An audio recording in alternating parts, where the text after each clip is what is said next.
नमस्कार आदाब, आप देख रहे हैं दी कोलकाता न्यूज़। कोलकाता में गांधी के मुजस्समे के दामन में आज एक एहतजाजी रैली इनेकाद किया गया, जिसमें उत्तर प्रदेश के लखीमपुर खेरी में कार से टक्कर मारकर 4 किसानों को कत्ल करने वाले मुल्जिमान को सख्त सज़ा देने और ज़र्ई एक्ट को मनसूख करने का मुतालबा किया गया। इंडियन फार्मर्स फ्रंट के ज़ेर एहतमाम तकरीब में शिरकत करते हुए MLA और ISF के रहनुमा मोहम्मद नौशाद सिद्दीकी ने मुल्क में जारी किसान तहरीक के साथ मुकम्मल यकजहती का इजहार किया और उत्तर प्रदेश में किसानों के हालिया वहशियाना कत्ल पर शदीद तनकीद की। उन्होंने मुल्जिमान को सख्त सज़ा देने का मुतालबा किया। मुजाहिरे में मुख्तलिफ अजला से किसानों के नुमाइंदों ने हिस्सा लिया, जिनमें मिलन मंडी, तापस बनर्जी, फैसल खान, शमसूर मलिक, बिस्वजीत माइती, कुतुबपुर के नसरुद्दीन मीर भी शामिल थे। हुकूमत के खिलाफ जमकर नारेबाजी भी की गई। आइए सुनते हैं ISF के MLA रहनुमा मोहम्मद नौशाद सिद्दीकी, फैसल खान और उनके नुमाइंदों का क्या कहना है। मोदी सरकार शेम अमित शाह भी शेम बीजेपी शर्म करो बीजेपी शर्म करो अरे शर्म नहीं तो डूब मरो बीजेपी शेम बीजेपी शेम জি আমরা কৃষকের স্বার্থে আমরা লড়বো কৃষকের স্বার্থে ইন্ডিয়ান ফার্মার্স ফান্ড লড়বে ইন্ডিয়ান ফার্মার্স ফান্ড লড়বে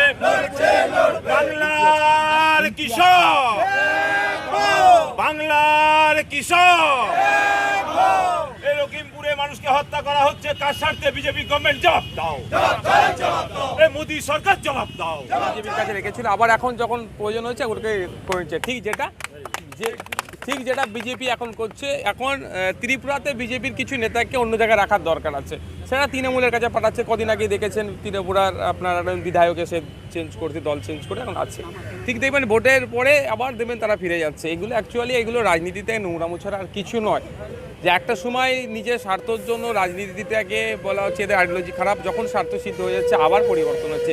এর দ্বারা কি হয়, যারা স্বচ্ছ রাজনীতি করার চিন্তাভাবনা নিয়ে আছে, যে সমস্ত পরিবার থেকে রাজনীতির ময়দানে আসার চেষ্টা করছে, তাদের পরিবার বাধা দিচ্ছে। কারণ যে তোমরা যদি রাজনীতিতে যাও তাহলে তোমাদেরকে বলবে সেই দুর্নীতিগ্রস্ত হচ্ছ এগোচ্ছ। কিন্তু আমরা চাই বেশি বেশি শিক্ষিত ইয়াং ব্রিগেড রাজনীতিতে আসুক, যার দ্বারাই স্বচ্ছ রাজনীতি হবে এবং এই দলবদলু রাজনীতি নয়। যে রাজনীতিটা হবে একটা নীতির ওপরে থেকে হবে। হ্যাঁ, নীতিভ্রষ্ট হলে সেখান থেকে অবশ্যই প্রত্যাহার করবে, সেই জায়গা থেকে বেরিয়ে যাবে।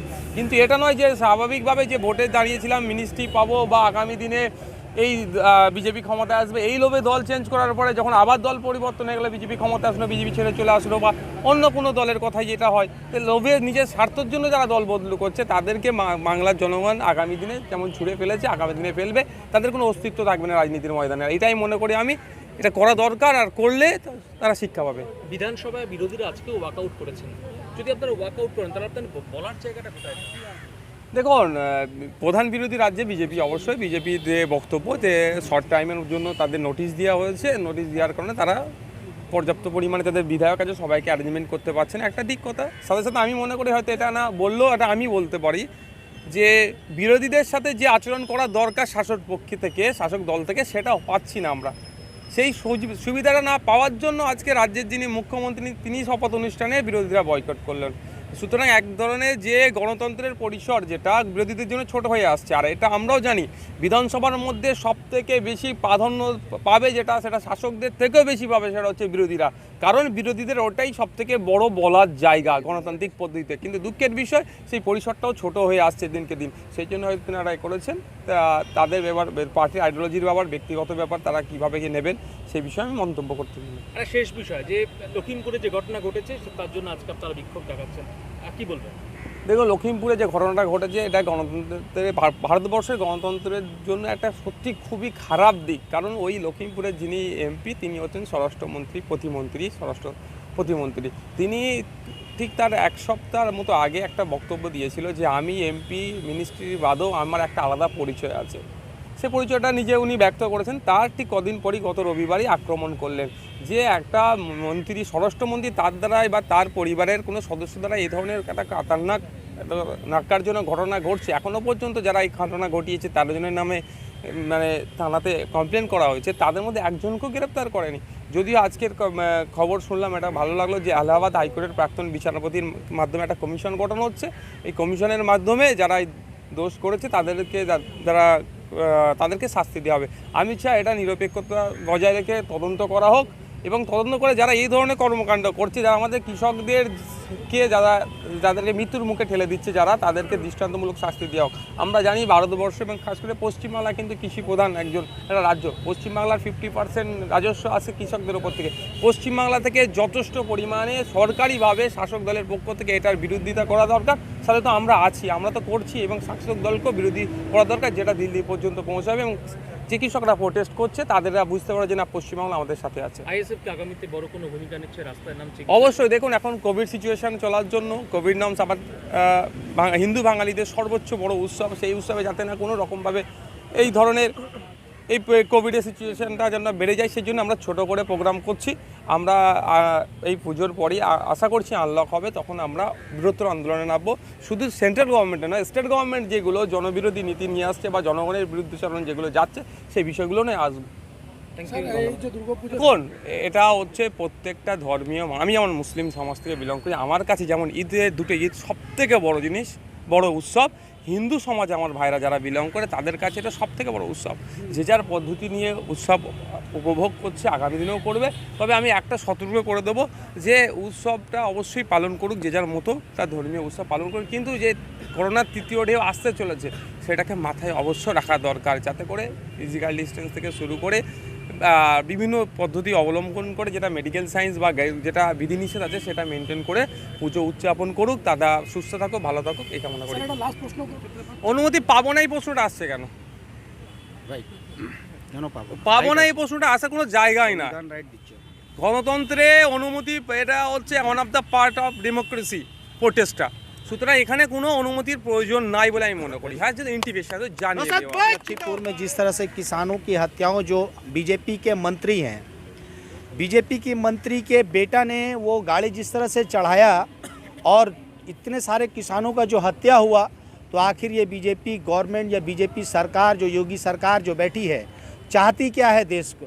देश के किसानों को इंसाफ देने के बजाय उनका कत्ल हो रहा है, और बीजेपी सरकार मुख दर्शन बैठी हुई है।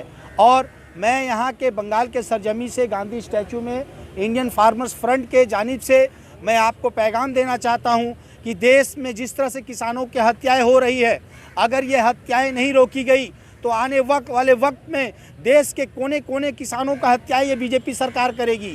ये बीजेपी सरकार जो अंधी बहरी सरकार है, देश की हत्याओं में लगी है, और मोदी सरकार अमेरिका घूम रहे हैं। मोदी सरकार से मैं जवाब लेना चाहता हूं, और योगी सरकार जो यूपी में बैठी हुई है, आखिर जैसे कि आप जानते हैं, हमारे जो नेता जिस तरह से जाना चाहते हैं लखीमपुर, किसानों के जो पीड़ित परिवार है उनसे मिलना चाहते हैं, उनको मिलना नहीं दिया जाता, उनको जेलों में बंद कर दिया जा रहा है, उनको अरेस्ट कर लिया जा रहा है। आखिर ऐसा कौन सा बात है जो आप उनको रोकना चाहते हैं? और देश में जिस तरह से जो हत्याएं हुई है, जिस तरह से नेता के जो मंत्री के जो बेटे हैं, उनको आखिर अभी तक अरेस्ट क्यों नहीं किया गया? उनके साथ में कार्रवाई क्यों नहीं? कहीं ना कहीं मोदी गवर्नमेंट और योगी गवर्नमेंट को जवाब देना पड़ेगा। उसी के बिहाफ में हम लोग आज इंडियन फार्मर्स फ्रंट के जानिब से आज हम लोग किसान मूर्ति पे कोलकाता शहर से हम लोग पैगाम दे रहे हैं कि आज उन लोगों के साथ इंसाफ हो और उनको सजा हो, और काला कानून जो देश का सबसे बड़ा नुकसानदायक जो साबित हो रहा है, उनको जल्द से जल्द वापस ले। अगर वापस नहीं लिया गया तो आने वाले वक्त में 2024 में ये सरकार को उखाड़ के फेंकने में ये देश मजबूर होगा। ये जो बीजेपी जो गवर्नमेंट है, सोनिया गांधी, प्रियंका गांधी और राजीव गांधी, इन लोग के साथ जो है बहुत नाइंसाफी कर रही है, इसके बारे में आप क्या कहिएगा? देखिए, देश देते हैं बराबर। देखिए, देश के वो भी एक नेता है, किसान के लिए वो लोग भी लड़ रहे हैं। जिस तरह से हमारे एक chairman ISF leader Naushad Siddiqui साहब ने कहा है कि देश के किसानों के साथ बंगाल से इंडियन सेकुलर फ्रंट और इंडियन फार्मर्स फ्रंट जिस तरह से लड़ रहा है, आने वाले वक्त में हमारे लीडर विधानसभा में भी आवाज उठा रहे हैं कि किसानों के लिए तमाम पार्टियों को मिलकर के एक होना होगा और एक साथ लड़के ये काला कानून को वापस करना होगा। तभी देश बचेगा, तभी हम बचेंगे, तभी आप बचेंगे, तभी हम सब आगे चल के रास्ता तय करेंगे। भूपेश बघेल जो छत्तीसगढ़ के सीएम उनको जो है एयरपोर्ट में रोक दिया गया, इस बारे में क्या कहना चाहेंगे? जिस तरह से जानते हैं कि भूपेश बघेल छत्तीसगढ़ के और पंजाब के चन्नी मिनिस्टर जो मुख्यमंत्री हैं और राहुल गांधी प्रियंका तमाम मंत्री को जिस तरह से रोका गया, कहीं ना कहीं सरकार को डर है कि असलियत उनकी सामने आएगी, क्योंकि उनका मंत्री का बेटा ही कल्पित है और उनको अभी तक अरेस्ट नहीं किया गया। इस पर हिंदुस्तान इंतजार कर रहा है, देश इंतजार कर रहा है कि योगी गवर्नमेंट का क्या स्टैंड रहेगा, नहीं तो योगी गवर्नमेंट को 2022 में जाना पड़ेगा। लखनऊ में नरेंद्र मोदी योगी आदित्यनाथ वहाँ एक प्रोग्राम सभा को संबोधित कर रहे हैं, उसके बाद भी यहाँ पर लखीमपुर खेड़ी में कुछ भी जो है मूवमेंट नहीं, और इसके लिए क्या कहना चाहिए? देखिए, ये सरकार अंधी बहरी सरकार है। जैसे कि आप जानते हैं,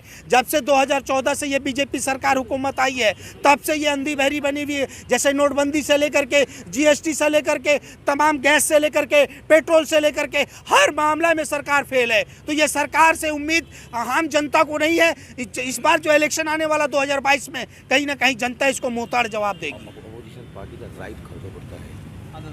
আপনি কিছু বলতে, আমি বলছিলাম যে আজকে যে ইন্ডিয়ান ফার্মার ফ্রন্ট আপনারা যে প্রোটেস্ট করছেন, তারপরে আপনার কি যদি শোনাই না হয়, তাহলে আপনারা কি কত দূর অবধি এটা প্রোটেস্ট? শুনুন, আমরা প্রয়োজনে দিল্লি যাব, ওদের সাথে সাথ দেবো। যে কৃষকরা রয়েছে সেখানে দিল্লি এবং যে সমস্ত ছত্তিশগড়ের যে বর্ডার, সেই বর্ডারে যাওয়ার জন্য আমরা তৈরি হচ্ছি আফটার পুজো ভ্যাকেশন। এবং এটা আপনাদের বলে দিচ্ছি যে আজকে মোদি রাজ একটা ফ্যাসিস্ট শাসন কায়েম করেছে। আপনারা জানেন আমাদের ভারতীয় সংবিধান হচ্ছে সবচেয়ে বিশ্বের পবিত্র সংবিধান। সেই সংবিধানকে আজকে সমস্ত তার যে অধিকার সব কাছকে নস্যাৎ করছে এবং অপোজিশন রাইট, সংবিধানে যে অপোজিশন রাইট আছে, বিরোধীদের যে রাইট আছে, সেই রাইটটাকে খর্ব করছে এক এক করে। প্রিয়াঙ্কা গান্ধী, রাজীব গান্ধী, রাহুল গান্ধী এবং বাঘেলায় যাদেরকে গ্রেপ্তার করা হচ্ছে, নজরবন্দি করা হচ্ছে, তা এটাই প্রমাণ করে যে একটা ফ্যাসিস্ট সরকার ধীরে ধীরে গণতান্ত্রিক পরিসরকে নষ্ট করার চেষ্টা করে। ঠিক সেই যেমনভাবে সারা বিশ্ব ইন্ডিয়ার বুকে মোদি একটা ফ্যাসিস্ট রাজত্বকে কায়েম করার চেষ্টা করছে। তো সবার আগে তারা সংবিধানকে, আমাদের যে অন্তরের যে সংবিধান, সেই সংবিধানটাকে তারা নস্যাৎ করেছে। তাই জন্যই আজকে একের পর এক আমাদের উপর কালা কানুন, নতুন করে আইন জারি করে নিয়ে আসতে হচ্ছে, সংবিধানকে নস্যাৎ করছে বলেই। এটাই হচ্ছে একটা ফ্যাসিস্ট সরকারের কাজ, সেই কাজটাই তারা করছে। তাই একাধারে যখন কৃষক মুভমেন্টের, কৃষক আইনের বিরুদ্ধে যেমন লড়াই, তেমনি একভাবে ফ্যাসিস্ট যে সরকার, সেই সরকারকে এই দিল্লির মসনদ থেকে নামিয়ে নিয়ে আসবো আমরা। সে পর্যন্ত যে লড়াই যেতে হয়, সে লড়াইও আমরা পৌঁছাবো কৃষকদের সাথে করে নিয়ে, কৃষকদের সাথে সঙ্গতি জানিয়ে। তাদেরকে সমস্তভাবে আড়াল করা হচ্ছে। তার ক্ষেত্রে ইন্ডিয়ান ফার্মার ফ্রন্ট আপনারা সবাই মিলে যা প্রোটেস্ট করেছে, তার ক্ষেত্রে আপনারা কি বলতে চান যে এখন যে ভূপেশ বঘেল, প্রিয়াঙ্কা ভাড্রা, সবাইকে যে বিজেপি গভর্নমেন্ট যে ধরে নিচ্ছে উইথাউট এনি রিজন, তাদের ক্ষেত্রে আপনি কি বলতে চান? দেখুন, 2014 সালের পর থেকে এই বিজেপি সরকার ভারতবর্ষের সাধারণ মানুষের গণতান্ত্রিক অধিকারকে কেড়ে নিয়েছে এবং কৃষকের অবস্থা আপনারা দেখেছেন যে কৃষক আজকে সারের দাম থেকে শুরু করে, বিদ্যুতের দাম থেকে শুরু করে, কৃষক আজকে আত্মহত্যার পথ বেছে নিয়েছে এবং ভারতবর্ষের সাধারণ মানুষকে অন্ধকারে রেখে এবং ভারতবর্ষের কৃষককে অন্ধকারে রেখে এই বিজেপি সরকার পার্লামেন্টে এই প্যান্ডামিক সিচুয়েশনে যে কালা কৃষি আইন পাশ করেছে, সেটা কৃষি বিরোধী আইন। ভারতবর্ষের ব্রিটিশরা যে নীল চাষ করত, সেই আবার এই সরকার ফিরিয়ে নিয়ে আসতে চাইছে। ভারতবর্ষের কৃষকের তাদের নাঙলের অধিকারকে, ভারতবর্ষের কৃষকের জমির অধিকারকে, ভারতবর্ষের তার উৎপাদিত ফসলের দাম নির্ধারণ থেকে বঞ্চিত রেখে ভারতবর্ষের সাধারণ কৃষকের জমিকে কেড়ে নিতে চাইছে এই সরকার। তো সেই কারণেই আজকে 10 মাস ধরে, আজকে আপনারা জানেন সিন্ধু বর্ডারে কৃষকরা সেখানে বিক্ষোভ কর্মসূচি পালন করছে এবং সেখানে 600 কৃষক মারা গেছে, কিন্তু এই সরকারের এখনও পর্যন্ত ঘুম ভাঙেনি। কারণ এই সরকার ভারতবর্ষের সাধারণ ভোটারের 38% মানুষ এদেরকে ভোট দিয়েছে এবং আজকে বিরোধীদেরকে যে কণ্ঠরোধ করা হচ্ছে এবং প্রত্যেকটা গণতান্ত্রিক আন্দোলনের ওপর এই বিজেপি সরকার যেভাবে আঘাত নামিয়ে নিয়ে আসছে, সেটা আজকে ভারতবর্ষের সাধারণ মানুষ আজকে বিভ্রান্ত। তাই ইন্ডিয়ান সেকুলার ফ্রন্ট আজকে যে ফার্মার্স ফ্রন্ট যে আজকে বিক্ষোভ কর্মসূচিতে অংশগ্রহণ করেছে, আমরা পূর্ণাঙ্গভাবে সমর্থন করছি এবং আজকে উৎসবের মেজাজ চলছে এই বাংলায়, সারা ভারতবর্ষে উৎসবের মেজাজ চলছে।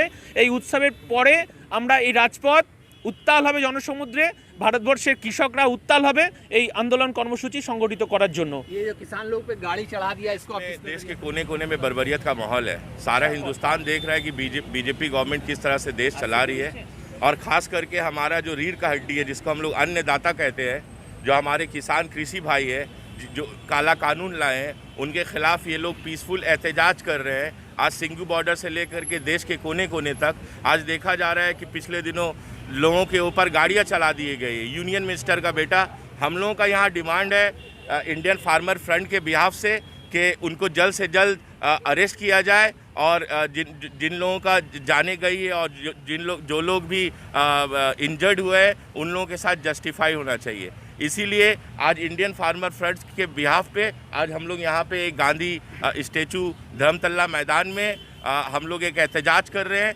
ताकि ये मैसेज ये अंधी बहरी गूंगी सरकार को पहुँचे। अमित शाह और मोदी जी को मैं एक बात कहना चाहता हूँ अपने शहर में कि तुम रेत कतीलों के सरदार हो भाजपा वालों, तुम कोई फौलाद नहीं। तुम रेत कतीलों के सरदार हो भाजपा वालों, तुम कोई फौलाद नहीं। अरे तुम क्या जानो किसान के दिल की दर्द की बात, तुम्हारे घर तो कोई औलाद नहीं। इनके तो खुद के घर पे औलाद नहीं है, जान जाती है, इनको कोई फर्क नहीं पड़ता। योगी जी, मैं बोलना चाहता हूँ कि बीजेपी सेम